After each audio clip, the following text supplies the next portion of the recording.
ආයුබෝවන් සුබ සන්ධ්‍යාවක් වේවා කියලා ප්‍රාර්ථනා කරනවා. අද ක්‍රිස්තු වර්ෂ 2026ක් වූ ජනවාරි මාස 4 වෙනිදා ඉරිදා මියන්මාර් ජාතික දිනය අදයි. මියන්මාර් ජාතික දිනය යෙදලා තියෙන්නේ ජනවාරි මාස 4 වෙනිදා. 1989 වන තෙක්ම මියන්මාරය බුරුමය වශයෙන් හැඳින්වුවා.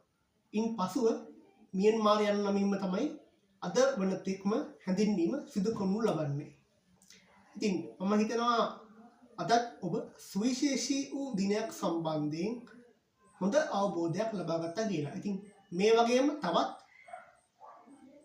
උපදේශයකින් ඒ වගේම තවත් යම්කිසි සුන්දර ස්ථානයක් පිළිබඳව තොරතුරක් අරගෙන එනතෙක් අදට සමු ගන්නවා.